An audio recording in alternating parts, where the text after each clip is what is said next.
The horses had turned their backs to the north. Mara Bell saw them before she saw the sky. They stood packed against the far end of the paddock, 6 dark shapes in the hour before dawn, their rumps pressed toward the fence and their heads lowered south, as though something beyond the ridge had already raised a hand against them. Not one pawed the ground. Not one pulled at the frost-stiff grass. They were waiting. Mara stopped beside the woodpile with 3 pieces of split pine held against her chest. The air was too still, cold enough to sting the wet corners of her eyes, but without the usual breath of wind moving down from the mountains. Silence lay across Broken Horn Ranch so completely that she could hear the faint creak of leather from the barn. Then she looked north. A dark band had formed beneath the clouds, low and heavy over the open country. It was not the ordinary gray of a Montana winter morning. There was color under it, deep purple and blue, like a bruise spreading beneath pale skin. Mara's fingers tightened around the wood. 9 years earlier in Wyoming, the sky had looked almost the same. Emmett Doyle had gone outside to check a mare and never made it back to the door. She carried the pine inside. The kitchen was still dark except for the glow beneath the stove plate. Mara added wood, set the coffee to boil, and began breakfast with the steady movements people mistook for calm. Flour, lard, salt, water. Her hands worked while her mind counted. The temperature had dropped 7 degrees since midnight. She knew because the thermometer beside the back door had read 18 when she checked it before bed. Now it read 11. The horses had been restless after supper. Smoke from the bunkhouse chimney was falling toward the ground instead of rising, and the sky had weight. By the time the men came in, Mara had biscuits in the oven and salt pork snapping in the skillet. 7 ranch hands filled the long table, stamping cold from their boots and talking louder than the morning deserved. Eli Boone reached for the first biscuit before the platter touched the wood. "Cold enough to freeze a man's thoughts," he said. "You'd have to own one first," Pete Larkin answered. The men laughed. Eli grinned and glanced toward Mara as she poured coffee. He was 23, broad in the shoulders and proud of surviving 2 winters in Montana. "Won't trouble Miss Bell much," he said. "Woman's got enough around her to hold heat till spring." 2 men laughed harder. Mara filled his cup without spilling a drop. Across the table, Thomas Little Plume did not smile. He was younger than most of them, lean and straight-backed with dark hair tied low at his neck. He watched Mara lift the iron skillet from the stove with one hand while carrying a plate in the other. When she turned back, he rose and took the skillet from her. "I can carry it," she said. "I know." He set it on the table and sat down again. The difference mattered. Mara moved to the window. The bruise in the north had widened. "Eli," she said. He looked up, chewing. "There's a blizzard coming." The room did not go silent, but its sound changed. Eli glanced toward the window, then back at her. "Looks like weather." "It is weather." A few men smiled. "It will hit before dark." Mara continued. "The cattle need moving. The horses need inside. Water should be stored now." Eli leaned back. "Silas say that Silas isn't here. Then maybe we wait till he is." "The main trail into Raven Coulee will drift shut first." He looked at her with the patient expression men used when they believed kindness required pretending to listen. "You've been over that stove since 4, he said. "Might be the cold feels sharper coming out of the heat." Mara held his eyes. "How many winters have you seen here, too?" "I've seen 11. That drew another small silence. Eli shrugged. "Animals act strange. Clouds get dark doesn't mean the world's ending." "No," Mara said. "It means the world is warning you before it tries." He looked away first, but only because he had already decided she was wrong. Mara went back to the stove. She did not warn him again. By 8, the men had scattered toward their work. Mara filled both large iron pots from the indoor pump. She wrapped the bread in cloth, counted the flour sacks, checked the lamp oil, and carried blankets from the hallway chest to the main room. Nita Red Crane arrived while Mara was stacking wood beside the kitchen wall. Nita came through the back door with frost on the shoulders of her elk hide coat and a bundle of dried willow bark tucked beneath one arm. She was a Blackfeet widow in her 40s, with watchful eyes and a face that rarely gave away more than she intended. She looked first at the water pots, then at Mara. "You saw it." Mara nodded. "Geese went southwest before light," Nita said. "Low enough I could hear their wings. No coyotes calling in the coulees. Wind from the north-north first, then west along the ridge." Mara set another piece of wood on the stack. "Before dark, before supper, if it is hungry." Nita took off her coat. Together they moved without discussion. Nita ground willow bark and checked the clean cloths. Mara added beans and salt pork to the largest stew pot. Neither woman wasted time explaining urgency to people who had not yet learned to feel it. Thomas came in through the barn passage. "The horses are kicking the stalls now," he said. "Ice forming on the west trail. Can the herd still reach Raven Coulee?"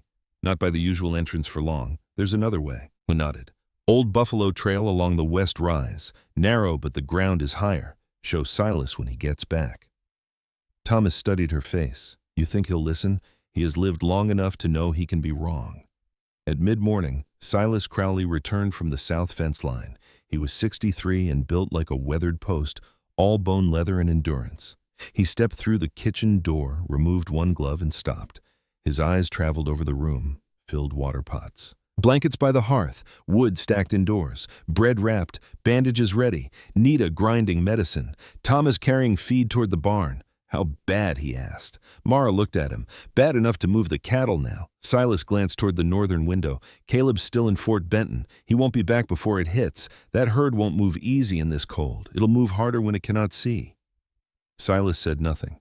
Mara put on her shawl and led him outside. The horses had pressed even tighter against the southern fence. The sky had lowered until the northern ridge nearly disappeared beneath it. Silas watched for a long moment. Mara spoke quietly.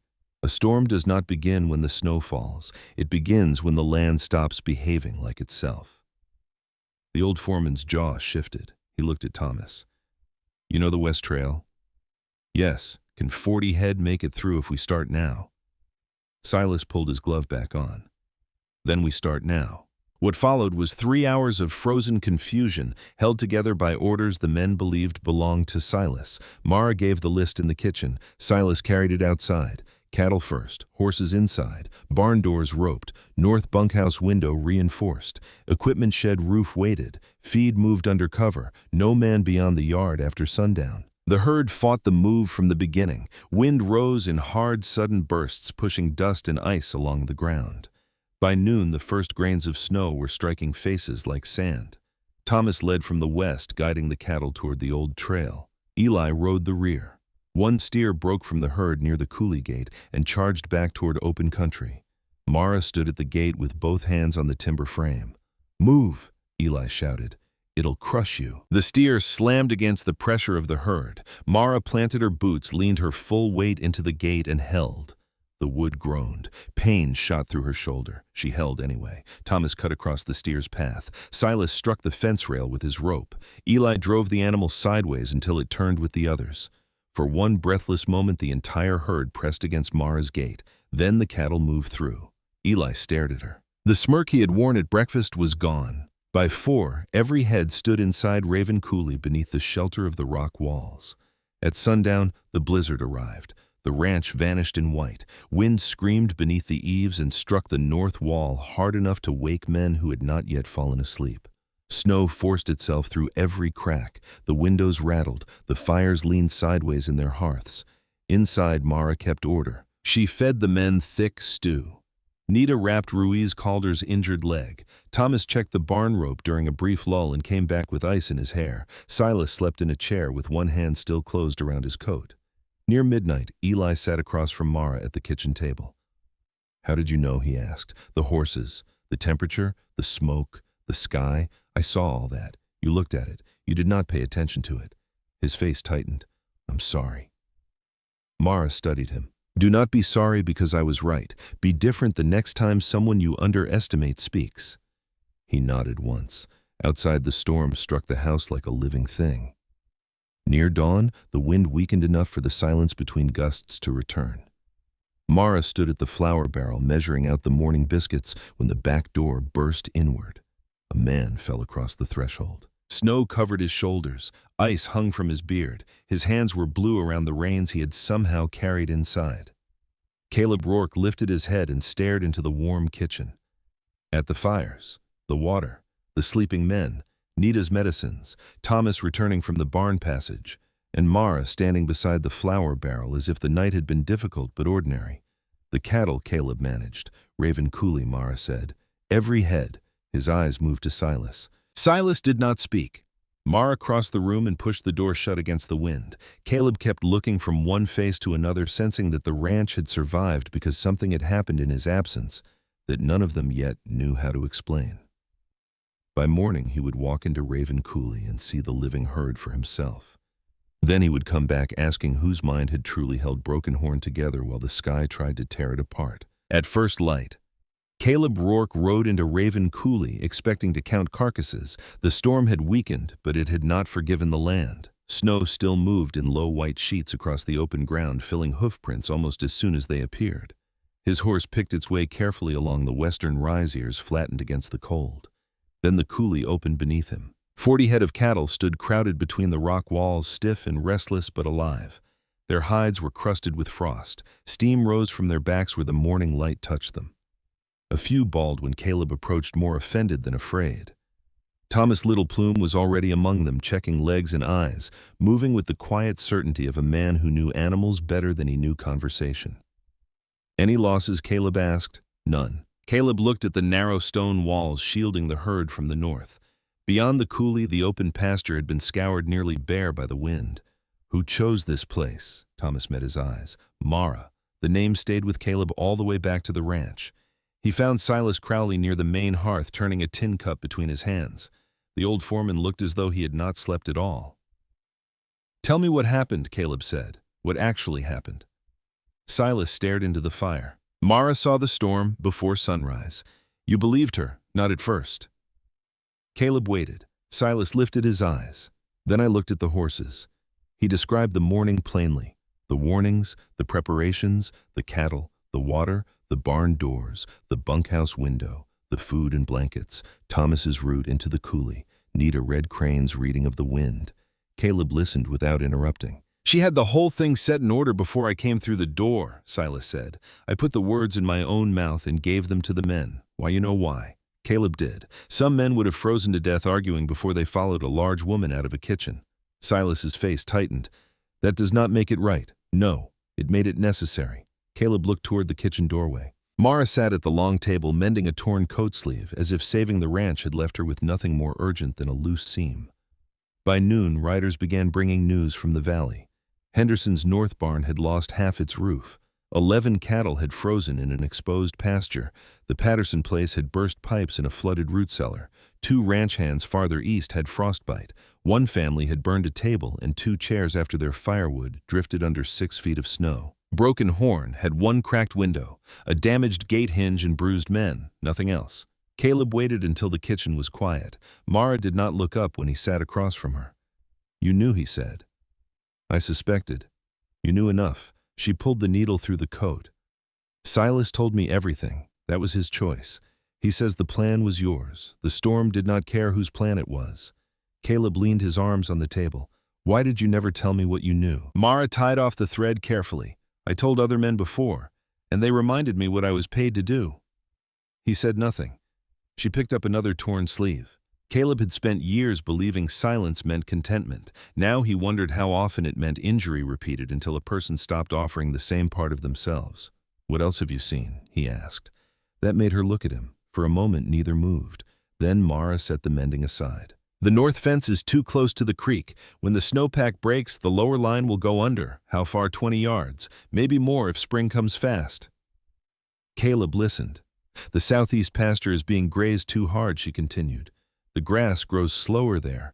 Different drainage. Keep the same rotation another 2 years and it will not recover." "What else?" "The south pitch on this equipment shed is rotten under the shingles. The bunkhouse leaks heat beneath the north wall. Your bay mare is favoring her left front tendon." He stared at her. "And there is wet ground in the eastern field that stays colder than the soil around it. Could be groundwater." "How do you know all this?" I looked. "For how long? A year?" Caleb pushed back slightly, not from anger but from the force of understanding. "You could have told me." Mara's expression remained steady. "You never asked. I never thought you were a fool." Something in her face changed then. Not dramatically. Mara did very little dramatically, but the years behind her eyes came forward. "You did not mistake me for a fool," she said. "You made the easier mistake. You never wondered whether I might know anything at all." The fire settled in the hearth. Caleb felt the truth of it without defense. "You are right." She seemed almost more surprised by that than by the question. He stood. I need time to think. Take it. Nita Red Crane found Mara later beside the storeroom sorting willow bark from dried yarrow. He listened. Nita asked. He did. Listening after nearly losing everything is easier than listening before. Mara glanced at her. Nita tied a bundle with rawhide. Do not let gratitude dress itself as authority. He has not offered anything. He will. Mara said nothing. If he wants your knowledge, Nita continued, make certain he also accepts your decisions. That evening, Caleb returned to the kitchen with Silas beside him. I want you running land operations, Caleb said. Mara did not answer immediately. What does that mean? You oversee grazing water livestock movement maintenance priorities. Do my decisions pass through Silas? Number. Silas gave one slow nod. Will the men be told? Yes. My pay changes. Yes. You hire another cook. Caleb hesitated only because the practical problem had not occurred to him. Yes. Thomas has authority over horses and winter roots. Thomas, standing near the door, looked up. Caleb nodded. Nita is paid when her medicine or land knowledge is used. Agreed. And if you disagree with me, you speak to me. Not around me. Caleb met her eyes. Agreed. At supper he announced it. The room went silent. Eli lowered his gaze. Silas spoke first. You heard him. Judd Vickers leaned back on the bench. He was thick-necked, red-haired, and proud in the careless way of a man who had not yet paid enough for it. I hired on to work cattle, he said, not take orders from a fat kitchen woman. No one moved. Mara looked at him. Did you follow the orders before the storm? Judd's jaw tightened. Silas gave those. Did you follow them? Yes. Are you alive? He said nothing. Caleb's voice was flat. You can work under Mara or collect your wages. Judd stayed. The first task Mara ordered was moving the north fence. The men cursed the frozen ground for 3 days. She worked beside them when useful, measured the new line twice, and refused to rush the post spacing to soothe anyone's temper. The second task was the shed roof. Pete Larkin climbed first. He had barely crossed the southern pitch when the wood beneath him groaned. It is soft, wider than we thought, he called down. Come off, Mara said. Judd snorted. Roof has held 10 winters and nearly failed in one. He climbed past Pete before anyone could stop him. The decking broke beneath his boot. Judd dropped through to his waist, then farther as the rotten boards split around him. The safety rope snapped tight. Thomas caught the loose end. Mara seized it, looped it around a support post, and leaned back with all her weight. The rope burned through her palms. Judd swung beneath the broken roof, shouting. Caleb and Pete hauled him up while Mara held the line steady. When they lowered Judd to the ground, his shoulder hung wrong and every breath hurt him. Mara knelt beside him. He looked at her through clenched teeth. Why help me because you are injured? After what I said, responsibility does not change because I dislike your behavior. She set his shoulder with Caleb holding him still. Then she told him he would lose maintenance authority, work restricted duty, and answer to Thomas in the stable until she decided otherwise. Judd expected anger. What he received was consequence. Spring arrived hard. The creek rose over the old fence stakes and stopped 20 yards short of the new line. The southeast grass began to recover. The repaired shed roof held through 2 days of rain. Then Thomas came for Mara at dawn. Eastern field, he said. You need to feel it. They crossed the wet pasture together.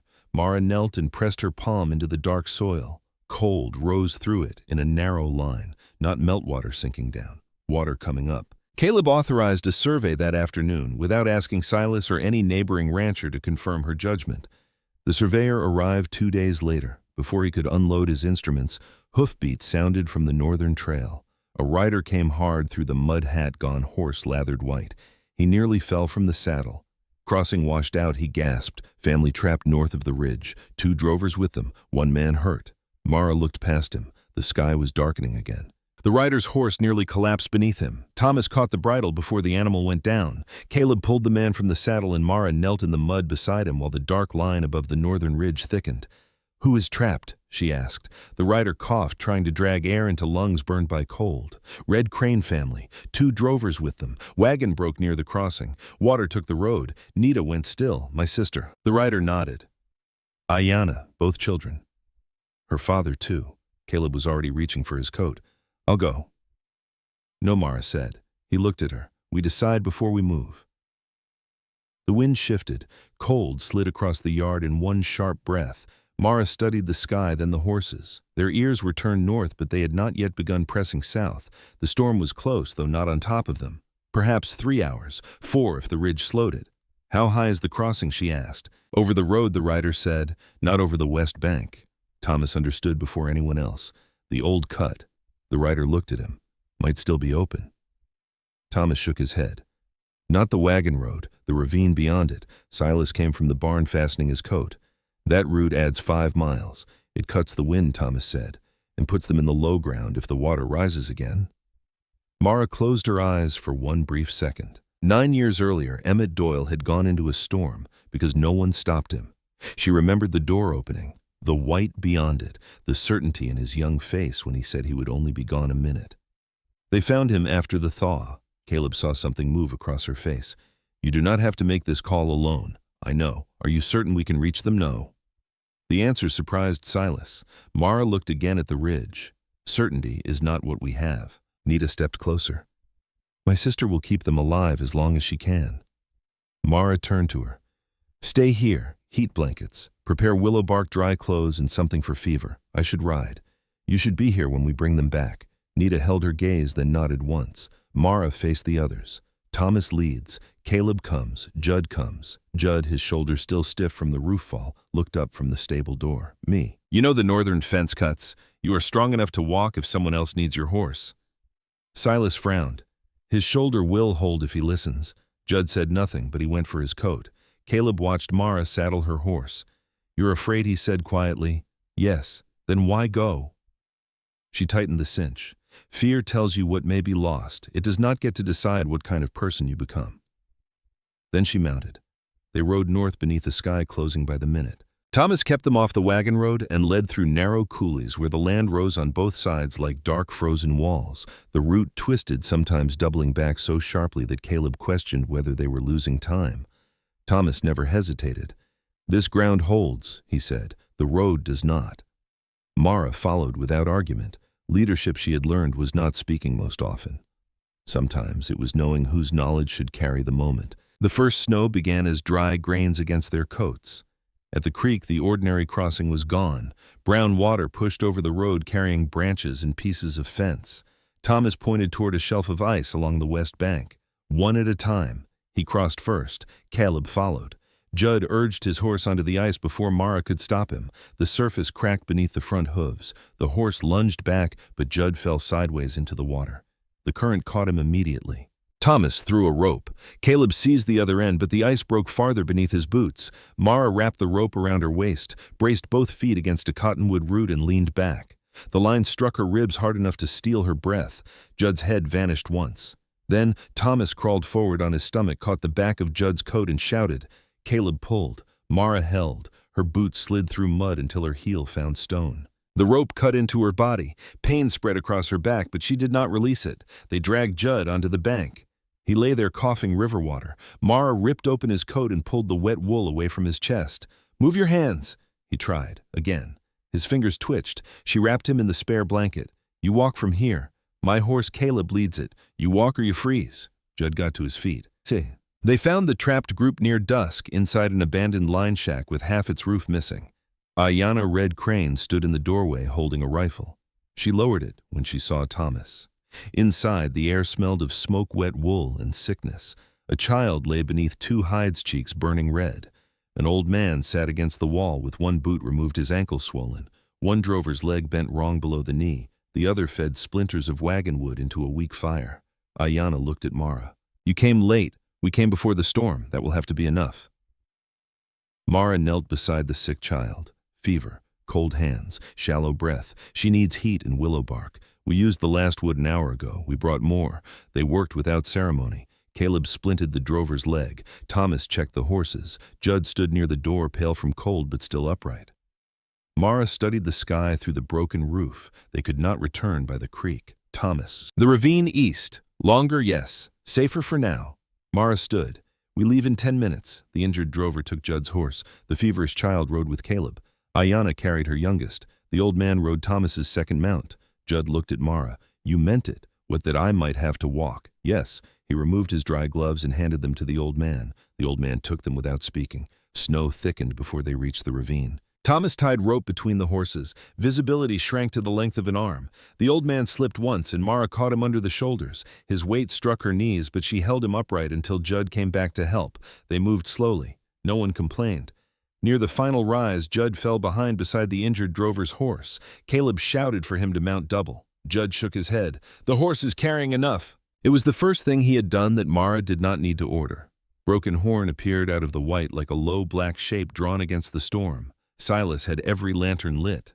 The barn doors were roped. Smoke rose thick from the chimneys. Men ran forward with blankets. Nita reached Ayanna before the horse fully stopped. For the first time since leaving, Mara allowed herself to breathe. The storm became the first of three. Winter struck hard and often. Broken Horn lost 2 calves in the second storm and part of the western fence in the third. A drift crushed one wall of the feed shed because Mara had misjudged where the wind would turn. She stood before the men the morning after and said so plainly. Being trusted does not mean being right every time. It means telling the truth quickly when you are wrong. No one challenged her. They rebuilt the wall farther back. Across the valley, the preparations spread. Henderson moved his cattle behind the hay meadow rise. Patterson's root cellar stayed dry behind the barrier Mara had advised. Thomas marked protected travel routes. Nita organized medicine stores. Fewer animals died. No traveler disappeared. When winter finally loosened its grip, Silas spoke at the feed store in front of half the valley. The first blizzard plan was Mara's, he said. I used my voice because some of us were too proud to hear hers. Mara stood beside the doorway. Silas looked at her. I should have said it sooner. You listened when listening still had time to matter, she answered. That spring, Caleb asked her to walk with him to the north fence. The old stake stood beneath running water. The new line remained dry. He stopped beside the creek. I want to marry you. Mara watched the current. Do you want a wife who manages your ranch? I want you. That is not the same answer. He stepped closer. I want the woman who argues with me, corrects me, sees what I miss, and refuses to become smaller so I can feel larger. She looked at him then. I am afraid of losing another life. I cannot promise you will not. No, I can promise I will never ask you to disappear inside mine. Mara took his hand. Yes. Months later, maps and weather notes covered the kitchen table beside bread dough and Caleb's ledgers. Nita sorted medicine near the stove. Thomas marked winter paths. Judd repaired a shutter without being asked. Silas stood at the window. Outside, the horses slowly turned their backs to the north. Silas saw it first. What do you think? Mara studied the sky. Before she answered, the men were already moving toward the cattle. No one laughed. No one waited for snow. The valley said Mara Bell could sense a storm before it existed. The people of Broken Horn knew better. The storm already existed. Mara was simply the first person willing to see it.